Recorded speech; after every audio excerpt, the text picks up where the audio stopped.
축복합니다. 오늘은 겸손한 자와 교만한 자라는 제목을 가지고 하나님의 말씀을 함께 나누기를 원합니다. 사무엘서의 말씀을 함께 나누고 있습니다. 조금 막 몇 주 띄엄띄엄 간격이 좀 많았지만 이제 세 번째 시간을 가지고 있는데요.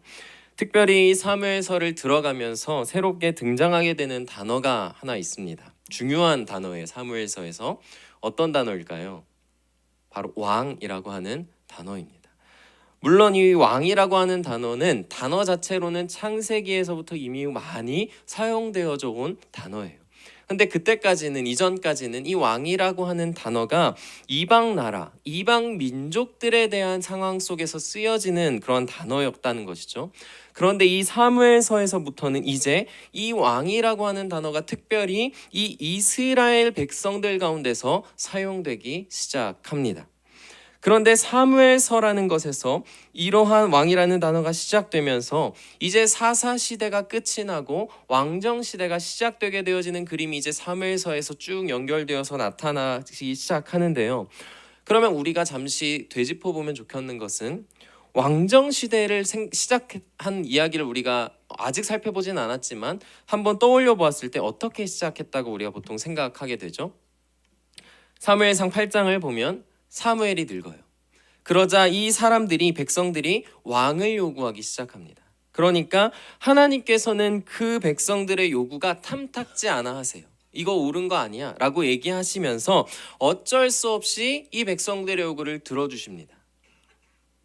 맞나요? 뭔가 이렇게 생각을 평소에 어렴풋이 해왔는데 막상 이야기를 이렇게 듣다 보니까 뭔가 좀 찜찜한 구석이 있어요. 왜냐하면 이렇게 된다고 했다면 하나님은 마치 인간의 생각과 계획에 끌려다니시는 분인 것처럼 그려지기 때문이에요. 또 하나님의 어떤 전지하심, 전능하심에 뭔가 문제가 생긴 것처럼 느껴지게 되는 것이죠. 그러니까 그렇지 않다라는 거예요. 또 그렇지 않다라는 것은 무슨 말이죠? 사실 하나님께서는 이 왕정 시대를 이 백성들에게서 왕이 세워진다고 하는 이야기를 이미 오래전부터 준비하고 계셨다라는 것을 우리는 알 수가 있습니다. 그 사실이 성경에 나와 있어요. 정확하게 나와 있습니다. 어디에 나와 있냐면요, 바로 신명기서에 나타나 있는데요. 오늘 우리가 함께 본문 말씀으로는 사무엘상 2장 12절에서 21절의 말씀을 읽었지만 오늘은 이 이야기를 들어가기에 앞서 또 한 번의 중요한 서론적인 이야기를 오늘 함께 나누려고 합니다. 그리고 다음 시간에 다시 한번 이 12절에서 21절의 말씀을 집중적으로 이제 시작을 하려고 해요. 자, 오늘 신명기 17장의 말씀 우리가 함께 나누기를 원하는데요. 먼저 14절의 말씀을 한번 보도록 하겠습니다. 신명기 17장 14절 말씀. 내가 내 하나님 여호와께서 내게 주시는 땅에 이르러 그 땅을 차지하고 거주할 때에 만일 우리도 우리 주위의 모든 민족들 같이 우리 위에 왕을 세워야겠다는 생각이 나거든. 아멘. 하나님이 이미 신명기에서부터 그들이 아직 이 가나안 땅에 입성하여서 나라를 세우고 민족을 세우고 하기 이전에 이미 하나님이 뭘 예견하고 계세요? 사람들이 왕을 요구하게 될 것이다 라는 것을 이미 하나님은 알고 계셨던 거예요. 자, 그런데 그러면서 이제 하나님이 왕이 생각이 나거든 하면서 이렇게 해라 라는 말씀을 하기 시작하시는데 네 가지의 말씀을 주세요. 네 가지의 명령. 그 중에 세 가지의 명령은요, 금지하는 명령이에요. 어떤 것들을 금지하시는지 한번 보려고 하는데 15절의 말씀부터 한번 보겠습니다. 신명기 17절 15절 말씀. 반드시 내 하나님 여호와께서 택하신 자를 내 위에 왕으로 세울 것이며 내 위에 왕을 세우려면 내 형제 중에서 한 사람을 할 것이요 내 형제 아닌 타국인을 내 위에 세우지 말 것이며. 자, 우리 16절은 함께 읽겠습니다. 시작. 그는 병마를 많이 두지 말 것이요 애굽으로 돌아가게 하지 말 것이니 이는 여호와께서 너희에게 이르시기를 너희가 이후에는 그 길로 다시 돌아가지 말 것이라 하셨음이며. 아멘. 당시에 말이라고 하는 것은요, 굉장히 중요한 군사 도구였어요. 그러니까 곧 말은 군사력을 상징했습니다. 그러면서 또 한 번 이 군사력은 곧 인간의 힘을 이야기하기 때문에 말은 결국 군사력을 상징한다라고 우리는 생각을 하게 됩니다. 그런데 하나님은 그러한 군사력, 인간의 힘을 상징하는 말을 많이 두라고 하세요? 두지 말라고 하세요? 많이 두지 말라고 하세요. 실제로 하나님께서 여호수아 때부터 이런 이야기를 하셨어요. 너희가 이제 전쟁에서 승리하여서 말을 얻게 될 때, 말을 딱 이렇게 얘기는 하진 않으시지만 말의 뒷발에 힘줄을 끊으라는 말씀을 하세요. 그러니까 여호수아가 실제로 전쟁에서 승리하거든요. 그런데 그 여호수아가 했던 일 중에 구체적으로 기록된 것 중 하나가 무엇이냐면 말의 뒷발에 그 힘줄을 끊는 이야기가 자세하게 기록이 되어 있어요. 또 여호수아뿐만 아니라 다윗도 블레셋과의 전쟁하고 어떤 마병과 병거들을 얻게 되는데 100대의 병거를 이끌 말을 제외하고 그 외의 모든 말들의 발에 힘줄을 끊는 모습을 보여줍니다. 그러니까 이러한 모습을 하나님께서 말씀을 하시는데 왜 이러한 것을 요구하실까요? 다 이미 잘 아시고 생각하고 계신 것처럼 이스라엘의 백성들의 힘은 어디에서 나와야 하죠? 사람의 힘, 사람들의 군사력에서 나오는 것인가요?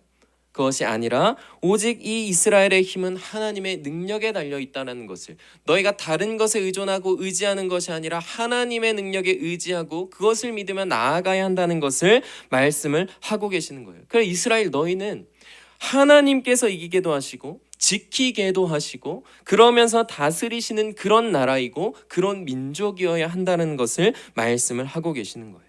그렇기 때문에 그 중에서도 이스라엘 왕은, 그 왕은 오직 누구의 말씀에 의지하며 살아가야 되는 거예요? 하나님의 말씀에 의지하며 살아가야 한다는 것을 이 금지하는 명령을 통하여서 말씀을 해주고 계신 거예요. 그런데 이 말씀을요, 이 말씀 그 자체를 제대로 어긴 사람이 한 명 있어요. 그 사람이 누구냐면요, 솔로몬입니다. 솔로몬. 이 솔로몬이요, 실제로 열왕기상 10장의 말씀 우리는 찾아보진 않겠지만 궁금하시면 한번 찾아보세요. 10장에 보면 솔로몬이 병거와 마병들을 모으는 장면이 나와요. 그런데 그것들을 모을 때 심지어 그것들을 어디에서 들여오는 모습이 나오냐면 애굽에서 병사를 보내서 마병들을 구해오게 해요. 지금 이 신명기 16장에서 하나님이 금하시는 명령, 특별히 왕에게 직접적으로 더 금하시는 것을 제대로 이 솔로몬이 어기고 있는 거예요. 병마를 많이 얻으려고 그 백성을 애굽으로 돌아가게 하지 말 것이니, 하나님의 말씀을 어기고 있는 거. 왜죠? 솔로몬이 이제 하나님을 떠나서 사람의 힘, 세상의 힘, 나의 나라, 주변 나라들에게 자랑하고 싶어한 어떤 부국강병한 외적인 것에 원하기 시작했다라는 거예요. 자, 그 두 번째로 이번에는 뭘 금하시는지 한번 보겠습니다. 17절의 말씀을 함께 읽겠습니다. 시작. 그에게 아내를 많이 두어 그의 마음이 미혹되게 하지 말 것이며 자기를 위하여 은금을 많이 쌓지 말 것인. 아멘. 먼저 두 번째로는 특별히 아내를 많이 두지 말아야 한다라고 말씀을 하세요. 하나님의 질서는 반드시 일부 일처제입니다. 이스라엘 백성들이 때로는 첩을 두는 모습들이 나타나죠. 하나님 그것을 원하시는 것은 아니에요. 허용해 주셨을 뿐이지. 그 당시의 상황과 배경에 하나님이 원하시는 뜻은 그러나 일부 일처제라는 것을 우리는 알아야 합니다. 그런데 특별히 아내를 많이 둬서 또 몰락한 사람이 한 명 있어요. 누굴까요? 또 솔로몬이에요. 솔로몬은 1000명의 후궁을 둔 것으로 유명하죠. 그러한 솔로몬이 심지어 그 여자들이 어떤 여인들이었냐면 이방 여인들. 그러니까 이방 여인을 통한 그런 1000명의 후궁을 두는데 이 일이 어떤 말 다음에 나오냐면요, 바로 앞에서 이야기했던 병마를 애굽에서 들여오는 그 말씀 바로 다음에 바로 솔로몬이 몰락하니라라는 이야기와 함께 이 1000명의 후궁을 두기 시작하는 이야기가 연결되어서 그려져요. 자, 그러니까 이 사람들은 이런 존재라는 거예요. 사람의 힘을 의지하는 순간, 사람이 원하는 것, 사람이 좋아하는 것에 눈을 들이는 순간 바로 그 힘으로 나의 정욕을 채우기 시작하는 죄인들의 모습이 있다라는 것입니다. 그 결과 어떤 일이 일어나죠? 이방 여인들을 막 들여왔어요. 근데 이방 여인들이 몸만 올까요? 이방 여인들이 들어왔다는 것은 그 나라와 이방 여인의 그 나라가 계약을 맺기 시작한다라는 거예요. 그 이방 여인들이 들어올 때 특별히 무엇을 가지고 하냐, 그 신, 자기들이 섬기던 신, 우상, 그리고 그 신들의 신학들을 가지고 들어오기 시작합니다. 그러면 이 신학들이 무엇과 섞여요? 이스라엘 백성들이 믿고 있던 하나님을 향한 신앙과 섞이면서 불순물처럼 더럽혀지기 시작하는, 혼합 종교가 되어버리기 시작하는 거예요. 그러면서 정체성을 이스라엘 백성들이 잃어가기 시작하는 겁니다. 그 결과를 신명기에서는 미혹이라는 단어로 표현하고 있어요. 미혹이라는 것은 우리가 어떻게 얘기할 수 있죠? 성경에서는 미혹을 속임을 당해 진리의 길에서 떠나서 죄악 가운데 헤매고 방황하게 되는 것을 의미합니다. 어떤 신약의 사전에 이렇게 정의를 해주고 있더라고요. 그렇게 솔로몬이 이스라엘이 다시 이 솔로몬의 죄악을 통하여서 다시 한번 죄악의 길과 멸망의 길에 들어서게 됩니다. 그러면서 분열왕국이 시작되고 이스라엘 모든 북이스라엘과 남유다의 왕들이 민족들이 멸락하기 시작하는 그 시발점이 바로 이 솔로몬이었다는 것을 우리는 알 수가 있는 것이죠. 그 다음에 세 번째로는 이어서 무엇을 금하셨죠? 자기를 위하여 은금을 많이 쌓지 말라 말씀을 하세요. 여러분, 은과 금은 재물을 얘기하죠. 그리고 재물은 어떻게 보면 세상을 상징합니다. 그래서 하나님은 나와 재물을 겸하여 섬길 수 없다라고까지 말씀을 하시죠. 그런 것들을 많이 두지 말라는 거예요. 왜요? 백성들의 삶은 어디에 두어져 있어야 한다는 것을 말씀하시는 걸까요? 하나님의 은혜 위에, 오직 하나님의 말씀 위에 달려 있다는 것을, 우리에게 있어서는 더욱 분명하게 이 사람의 백성들, 하나님의 백성들이 예수 그리스도 오직 그 이름에 달려 있어야 한다는 것을, 이것을 금하심을 통하여서 말씀을 해주고 있는 것입니다. 베드로가 이르되 은과 금은 내게 없거니가 내게 있는 이것을 내게 주노니 나사렛 예수 그리스도의 이름으로 일어나 걸으라 하고. 아멘. 무엇이 가장 중요하죠? 예수 그리스도의 이름. 무엇이 가장 능력이 있죠? 예수 그리스도의 이름을 우리는 성경을 통하여서 너무나 많이 깨달아가며 또 그것을 우리의 삶 가운데서 날마다 깨달아가는 축복이 우리 성도님들의 삶 가운데 넘쳐나게 되시기를 주님의 이름으로 소망하고 축복합니다. 사랑하는 성도님들, 우리에게 세상이 보여주는 힘, 세상이 말하는 자랑, 세상 이야기하는 재물, 우리에게 그런 것이 없을지라도, 남보다 부족할지라도 여러분, 우리에게는 가장 완전하시고 위대하신 예수 그리스도의 이름이 있습니다. 아멘이십니까? 나에게 남이 가진 것 없을지라도, 찬양의 가사에 있죠. 우리에게는 남이 가지지 못한 것 있으니 그것이 무엇이죠? 예수 그리스도의 이름이 있는 줄 믿습니다. 그리고 그 이름이 바로 우리에게 참된 힘과 참된 자랑과 소망이 되는 줄 믿습니다. 아멘. 자, 그런데요, 중요한 건 이 다음이에요. 하나님께서 이스라엘의 왕은 이러한 세 가지를 금해야 한다 말씀을 하시는데, 정말 중요한 건 금하는 것에서 멈추는 것이 아니에요. 그만 대신에 그것들을 대신하여서 이제 그러면 너가 정말 의지하고 붙잡아야 하는 것은 무엇인가? 그것이 바로 정말 이 삶의 중요한 것임을 이야기를 하는 것이죠. 그렇게 해서 하나님은 이어서 18절에서 이렇게 말씀하기 시작하세요. 그가 왕위에 오르거든 이 율법서의 등사본을 레위 사람 제사장 앞에서 책에 기록하여. 자, 19절 함께 읽겠습니다. 시작. 평생에 자기 옆에 두고 읽어 그의 하나님 여호와 경외하기를 배우며. 자, 이어서 시작. 그리하면 그의 마음이 그의 형제 위에 교만하지 아니하고 이 명령에서 떠나 좌로나 우로나 치우치지 아니하리니 이스라엘 중에서 그와 그의 자손이 왕위에 있는 날이 장구하리라. 아멘.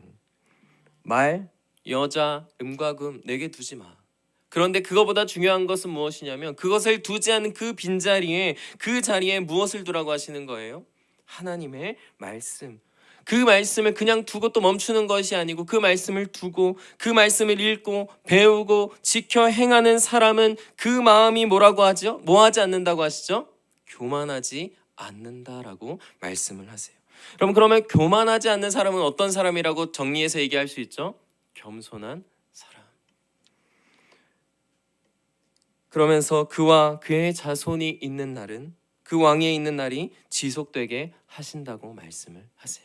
그 왕의 그 가문이 견고히 서리라 말씀을 하시는 겁니다. 여러분, 사무엘서의 중요한 주제를 몇 주 전이었지만 계속 다뤘었는데 뭐였는지 기억하세요? 자, 제목에서 한번 또 이미 힌트를 드리고 갔는데, 교만한 자는 낮추시고 겸손한 자는 높이신다. 다시 한번, 교만한 자는 따라해 보실까요? 교만한 자는 낮추시고 겸손한 자는 높이신다. 그러니까 신명기에서부터 이미 하나님은 하나님의 말씀을 읽고 하나님의 말씀을 배우고 그 말씀을 따라 지켜 행하며 의지하며 살아가는 자를 겸손한 자라고 말씀하시면서 그런 겸손한 자의 인생은 높아져 갈 것이라고 하나님이 그를 높이실 거라고 계속해서 말씀을 해오셨던 거예요. 사무엘서에서 갑자기 시작되는 이야기가 아니에요. 하나님의 마음은 항상 그러한 마음이셨다라는 것입니다. 자, 그런데 지금 사무엘서가 보여주고 있는 이 당시의 시대적인 상황, 이 상황 속에서 그러한 영적인 겸손한 사람이 나올 수 있는 상황이었나요? 그렇지 않았다는 것이죠. 지금 이스라엘 백성들은 굉장히 영적으로 타락해져 있고 그 상황이 갱적으로 영적으로 처참하게 어두워진 상황이었어요. 그래서 하나님은 한나의 부림을 통해서 그러한 모습을 느끼게 하셨고 보여주시면서 특별히 사람 한 사람을 준비하시는데 그 사람이 누구였어요? 사무엘이었던 것이죠. 그리고 바로 다윗으로 이루어지는 게 아니에요. 사무엘이 없이 그냥 사사시대가 끝이 나고 갑자기 왕정시대가 다윗을 통해서 이루어지는 게 아니라 사무엘이라고 하는 사람을 준비하셔서 이 마지막 참된 사사인 사무엘을 통해 다윗에게 기름을 부게 하시고 그를 왕으로 세우게 하시고 다윗의 집을 세우게 하심으로 이제 하나님께서 이스라엘 역사를 이 사무엘을 통해 사사시대에서 왕정시대로 옮겨져 시작되게 하시는 놀라운 계획을 하나님은 만들어 가고 계시다라는 것입니다.